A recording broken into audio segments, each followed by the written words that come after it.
Hello, hello, hello. Good evening. Welcome to another episode or live. Good evening, good evening. Let me make sure this is public for some reason. Okay. All right. So tonight I have a wonderful topic. I got my notes. So I am extremely excited to dive in what I am talking about tonight. And I hope that this helps someone with friendships. I've been talking about entrepreneurship. I've been talking about yesterday, I talked about hometown hero syndrome. So tonight, I want to talk about 7 burnout signs of being the strong friend. 7 burnout signs of being the strong friend. So, as I was thinking about like what I was going to talk about tonight, I didn't know that there was this connection of trauma with being a strong friend. And we've heard this term, or maybe you haven't. It's across social media. Like, I'm tired of being the strong friend, or check on your strong friends. And tonight, I kind of want to give you some backstory to or some information on where that stems from, because it's actually not healthy to always be on call for your friends. I know we're all in a healing season, or you just want to know like what's going on. Why do I respond to certain things like this? So I am going to give you some information tonight that's going to help you move forward with healthy friendship, healthy relationship, and give you some tips and stuff on that. So, again, let me make sure I'm all clear on my end, and then we're going to get started. Hope everybody has had a good day.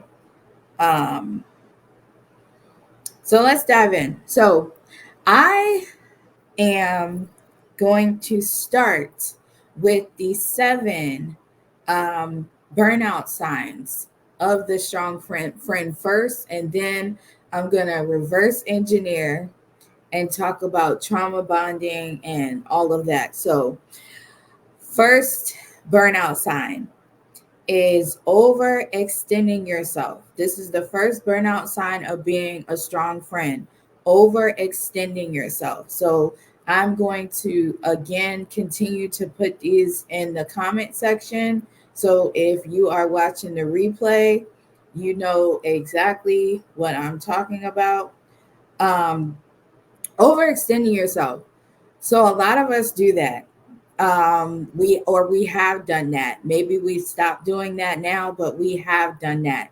And what that really means is when someone needs your help, you go beyond what they ask for. So say they need your help in an event or something that they're creating, or whatever the case may be. You drop everything that you're doing, or you might do finish what you're doing, and then you help them more than yourself. So you will stay longer. You will make sure, maybe you'll buy some extra things that they need.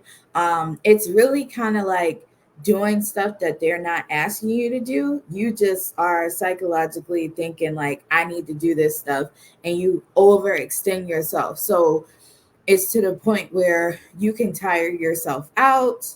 And if you consistently keep doing this, you can burn out. You can burn out from overextending yourself. And we have a lot of this that could happen, not just in friendship, but with family members, your parents. But tonight, specifically, we're talking about friendship. So that's number one burnout sign of being the strong friend. Number two, you can't remember the last time you thought about you.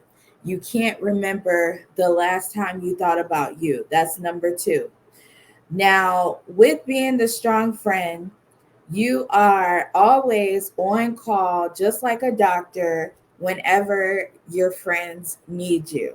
So, this is a choice that people have made to be that in that role or position in someone's life where anytime this person calls, you're there. Anytime they need to vent, you're there. And what that does, it creates burnout because you are not technically thinking about yourself first. You're just putting whatever they need to talk about, all of those things before yourself.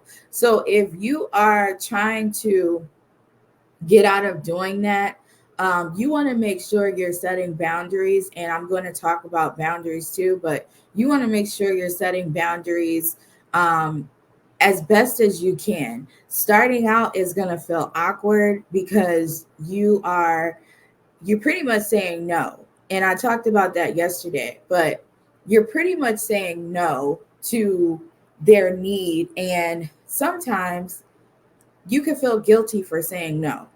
And so you want to set boundaries to think about yourself. And I'm typing this in the comments. Give me 1 minute. How about you? Can't remember last time you thought about you. Yeah, there you go. You want to set boundaries to make sure that you have time to yourself, time for what you want to do or what you need to get done. And you don't want to put people's needs before your household or your inner needs. So if you need some time to rest, if you need some time to go to the grocery store yourself, if you need some time to invest in your career or business, you have to set those boundaries with these type of people so that you are not burning out. Number three, you feel more agitated. If you ever been in a situation where you feel like everybody's pulling you in all different directions and you feel like you possibly are juggling way too much, you will start to feel agitated. And what that leads to is that can lead to arguments, that can lead to you snapping at, your kids, your family, your other friends. And you have to assess where's this agitation coming from. Is it coming from that friend that I'm overextending? Because all of these are connected. You may be overextending yourself, and then you haven't had no time to rejuvenate yourself. So you lead to agitation. This is a clear sign that you can it's obvious because if you're not naturally an agitated person or you're not naturally a snappy person and you start becoming agitated, you want to take a look at, why you're agitated, assess your circle, who have you been really doing too much for.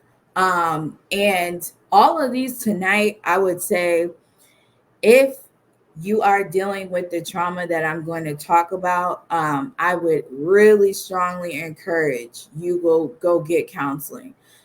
Because when I talk about the root of this, you might recognize that you need some help in certain areas. And being the strong friend is not really, you don't have the capacity right now to do that. You might need to draw back and help yourself and invest in yourself.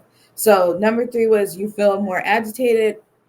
Number four, burnout signs of being the strong friend. You cannot relax. You cannot relax. So, like I said, you might be that friend that's always on call, like the doctor. You might have a lot of friends that have drama. They have baby dads, baby mamas.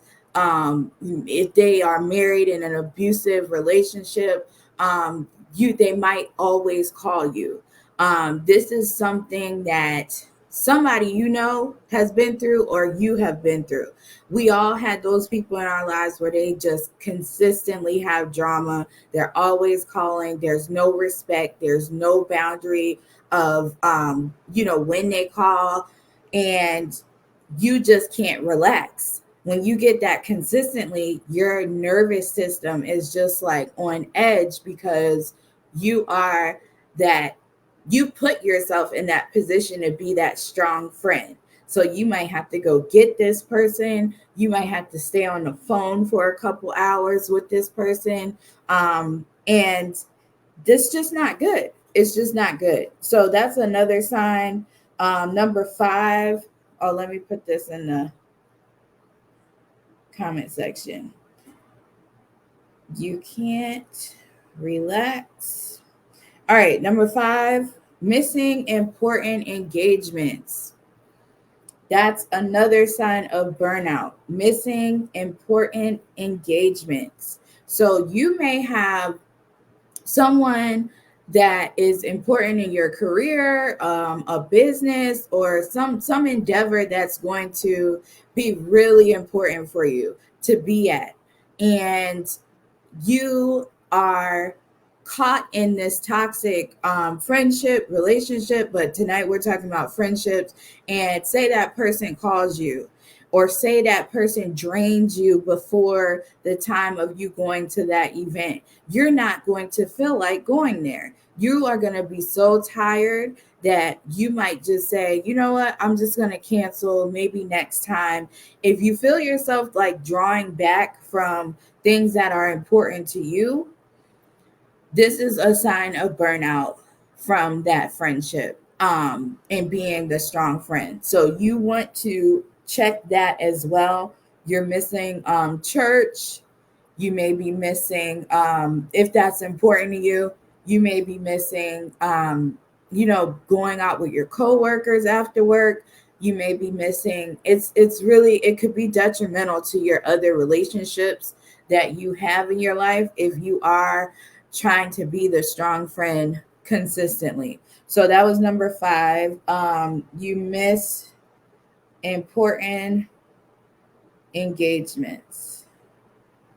Missing important engagements. All right, number 6.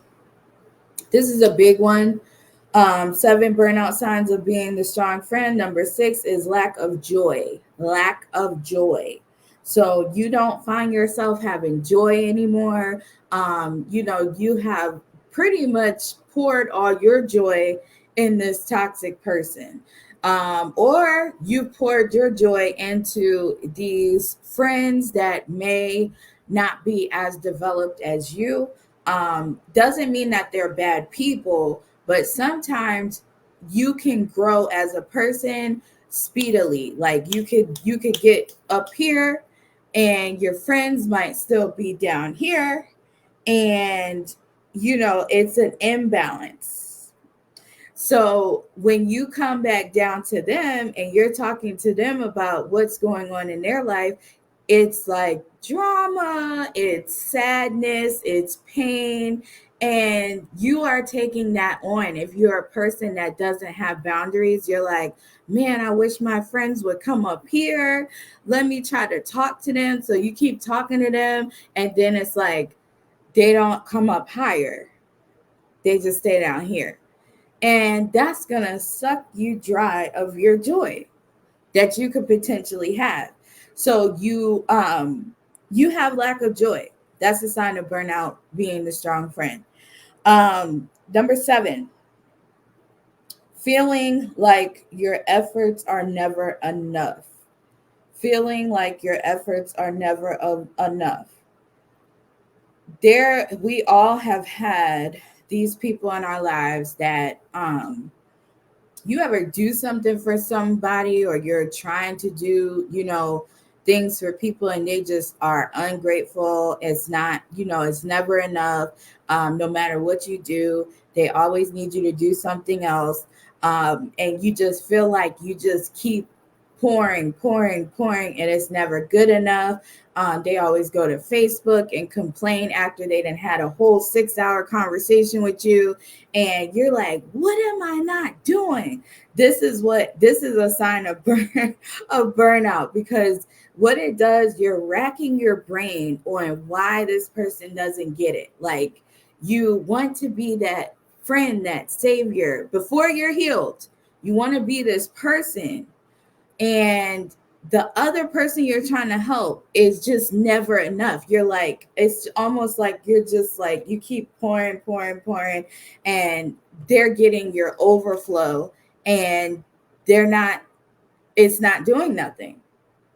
And you take that as a personal attack, because you're like, I'm not good enough. Maybe I'm doing something wrong. When you have these type of things going on, you're headed to burnout. Burnout, we've seen a lot of burnout happen over the pandemic and post pandemic. And all I'm really trying to do is talk about things that I went through the pandemic and even before, because I've placed myself in the strong friend category, and all it did was leave me broke, busted, and disgusted. We cannot be anyone's savior. I talked about this yesterday. All it does is lead you to a road of destruction. And so, feeling like your efforts are not enough, that's a sign of burnout. So I'm going to put that in the comments, and I'm going to repeat all of them, and then we're going to move on to the trauma part, because it was pretty interesting what I found, the connection to having trauma bonds. And I am not a psychologist, therapist. This is just informational purposes only. This can lead you to the psychologist that you possibly need, but I real life had experiences with this. And if you are a person like me that is driven and wants a better life, you I want you to hear this, because I want you to get healed and set free from it. So go over the 7 signs again. 7 burnout signs of being the strong friend. Overextending yourself. You can't remember the last time you thought about you. You feel more agitated. You can't relax. Missing important engagements. Lack of joy. Feeling like your efforts are never enough. Okay, so let's get to what trauma bonding is, because this has a real hefty part of you trying to be the strong friend.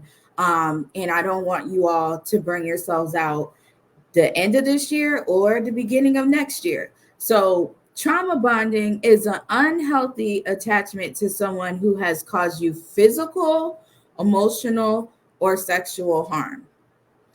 This can stem from repeated abuse, neglect, or abandonment. So sometimes we think we are bonding with people under healthy circumstances, but what that turns out to be is a trauma bond, because what we connect, why we're connecting, that's what all matters when it comes to differentiating a healthy friendship and a trauma bond. Most of my friendships that I look over in the past, like not recent, the past, I recognize that they were trauma bonds. They weren't necessarily healthy friendships. So here's how, when trauma bonding with a friend, it could be unrecognizable. So you might not even recognize that you're trauma bonding with someone. Most of the time, you will not within a friendship. You will mostly recognize more with a romantic relationship. And then you might not even then, but friendships, we really don't think about if we're trauma bonding with someone. We just kind of like connect, and that's it. So how this whole trauma bond can start is positive experiences. So you all can have a lot of affection, hugs, like, this is my girl, this is my guy. You praise each other a lot, and acknowledgement. But then what could be intertwined in that is manipulation, abuse, confusion, and emotional distress. So you could be on this trauma bond roller coaster where one day y'all are up, next day y'all are down. Or you might have a consistent week of being up, and then you go down, and it's all this emotional distress, and then you go up and then you go down. So it's like a roller coaster. So signs of trauma bonding, like I just said, intense emotional highs and lows. So you can be up one day, down another, but it could be really intense. So y'all could either have intense debates, or y'all can have intense positive experiences, and that could be a sign of trauma bonding. Then you feel, this is a big one, you feel responsible for their emotions. You can feel responsible for their happiness and take on being responsible for their well-being in general. So you feel responsible um as the strong friend to continue to make them happy. So whatever, it may be a gift, it may be in taking them out to eat, it may be calling them, checking in all the time, it may be going back to the overextending yourself. So you, when you don't do these things, when you don't talk to them, or you have something else you got to do, you will start feeling guilty of not tending to them as much as you should, as they think you should be. And that could be a trauma bond, because if you're feeling guilty, there's one thing if you're like, man, I haven't, called or text my friend, let me make time to do that. But there's another thing when you're like, oh my gosh, like you're nervous, you feel like the person's gonna be angry. That's not a good sign. That's not a good sign, because you're not supposed to feel guilty for living your life or doing things that is important to you. You might feel bad because you haven't, contacted them in a while. But if it's someone that you're consistently talking to, and they have access to you, and you feel guilty about, no contact or anything, that might be your sign that it's unhealthy. This is an unhealthy relationship. So next, this can be connected, being a strong friend could be connected to childhood experiences. So your childhood, I said childhood experiences can play a role in being the strong friend. Um, so usually when you experience as a child abuse, neglect, um, just a bad history of what you grew up in, you grow up feeling unworthy. So what that does is it intertwines in your friendships to where, again, you want to be codependent, or you want to be responsible for other people's emotions. So because if you're not, you feel unworthy, like you feel like you're lacking something, you feel like this big void, or you feel like you're in trouble, because that's what makes you feel worthy, is placing yourself in this strong friend position. That's very unhealthy. That's not really healthy. I used to do that, being that, my dad was an alcoholic. So I experienced some neglect. And what that did was it made me grow up thinking that I had to be a people pleaser, or I had to do extra things to get win people's love or win people's attention. And it was a path of destruction. It was a path of destruction. So I have learned from that. I've grown from that, but many have not.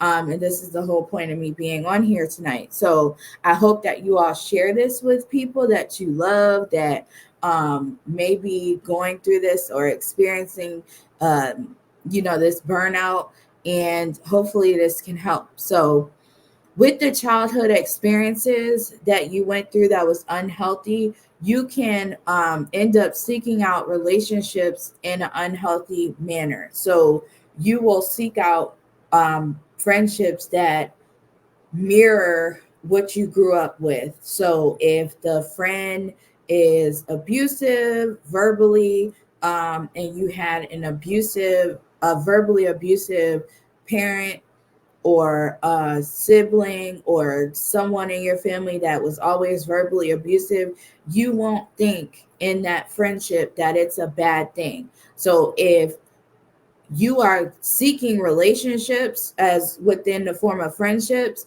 you will gravitate towards those people that are verbally abusive if you dealt with that in your childhood. um, doesn't always mean that you can't heal from that, but this is why you probably do need to do the counseling and seek out true healing, because you don't want to keep attaching yourself to that. A lot of us Black women, we do this. We go into unhealthy friendships, unhealthy relationships, a lot of unhealthy things because of how we grew up, how we communicated with people around us. Some of our communities, the communication not good, not clear, not healthy. So we tend to, well, I used to gravitate towards that toxic behavior and think nothing of it, but it actually means something. It should be a sign to you that you are familiar with this behavior and it needs to be dealt with. Um, so, validation is a key component when you are in trauma bonding with a friend. So, you all can be validating each other, which could actually be a form of manipulation on the other person's part and your part, depending on who you are. Um, so you need this validation from someone, or you feel like you need to give it to them. It can create a toxic environment between you all because it keeps you connected to that person. um, that person can use that manipulation to keep you in their pocket per se, and you won't even recognize it. Half of the time you won't even recognize it because you will feel that um,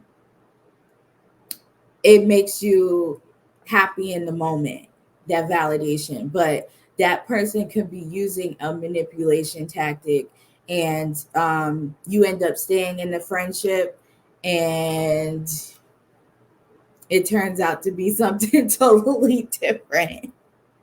So, let's talk about treating yourself right.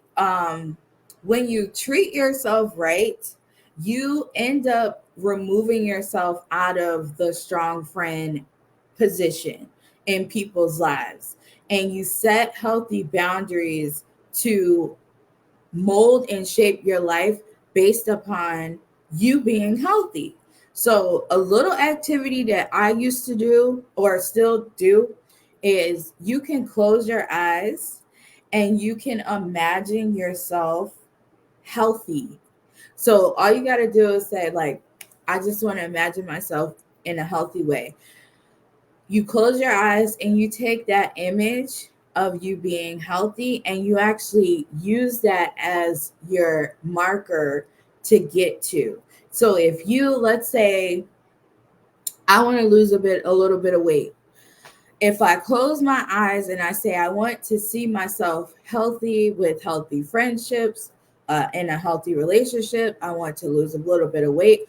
I close my eyes directly after, and I say, I just don't say nothing actually. I just close my eyes. I picture myself in a healthy way, and I make that a mental note to get to, like it's a goal of mine. It's like if I want to be in a better position, not as the strong friend, but I want to be with friends that respect me, that have boundaries, we communicate clear, We can laugh with each other. We can enjoy ourselves.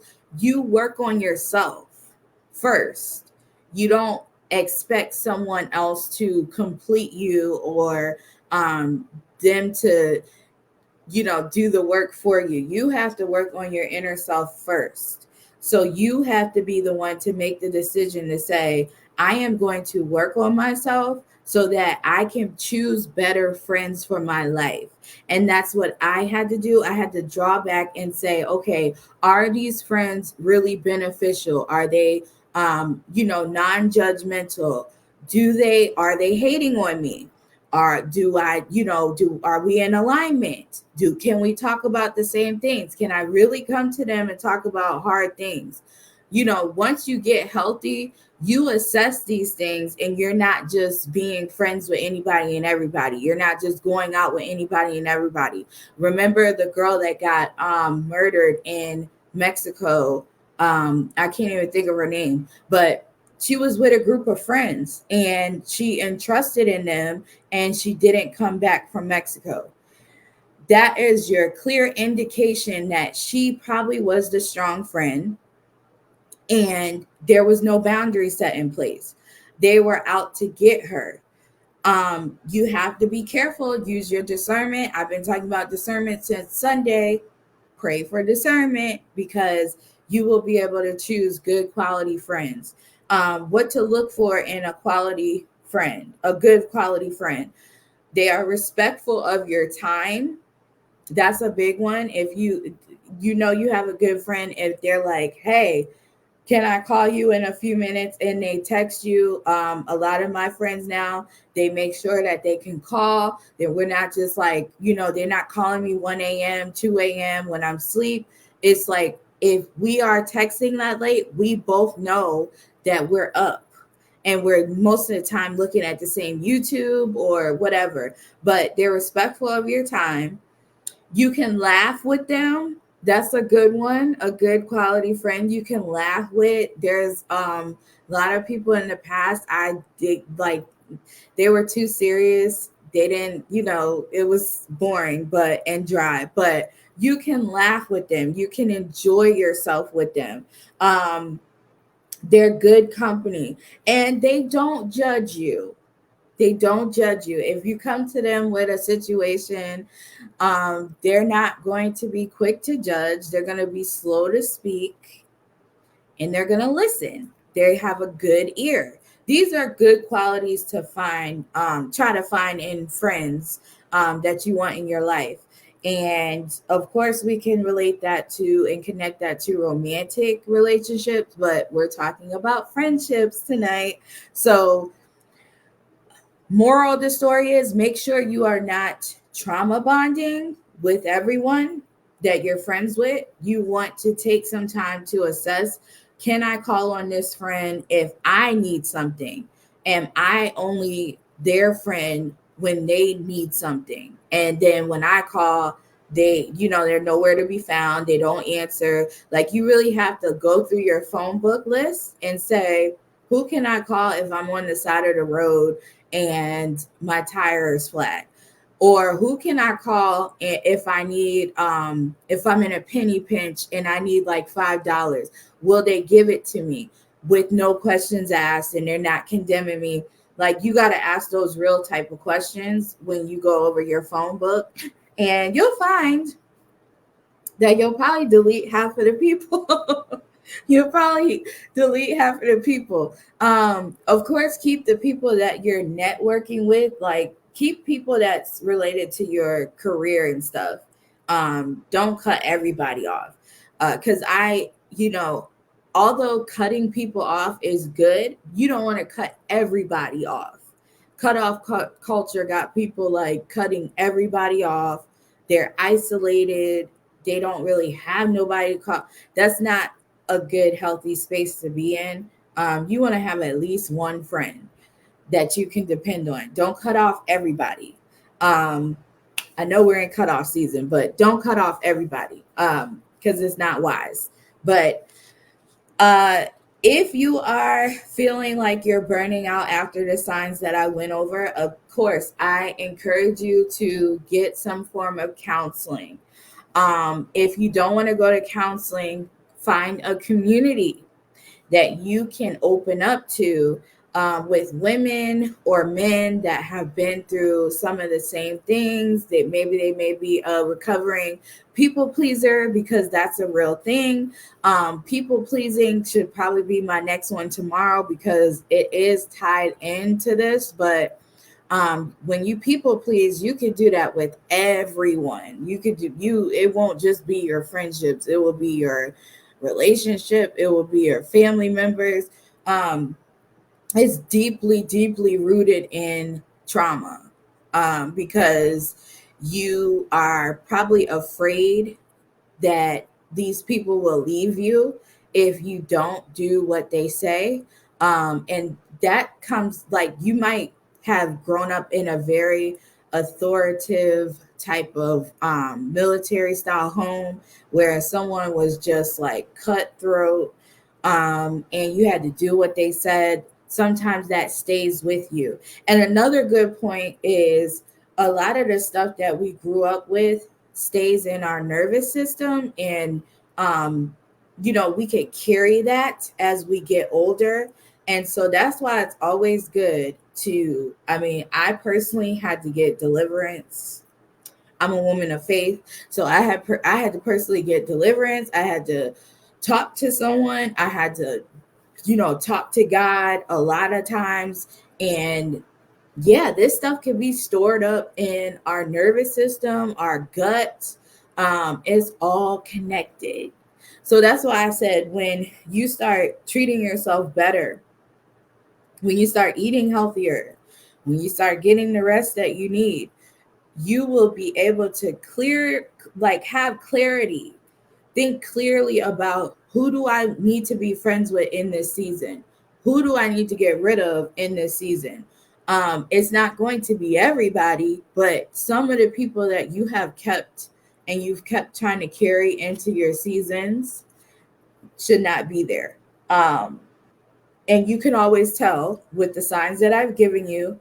And then a lot of them are obvious, like the agitated one. If you're always agitated and that's not your personality, someone around you is making you agitated. Something that you're doing in your routine is agitating you, that is out of alignment.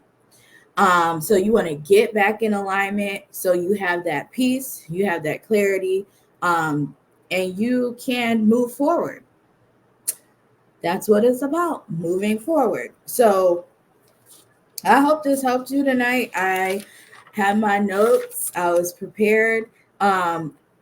I also am going to give you this last bonus. I truly believe, if you don't want to go to counseling, you don't want to go to a community, I strongly encourage you to journal. Get a journal. Matter of fact, I have some on my website, www.KristenNicoleMann.com. Get a journal. I have blank journals.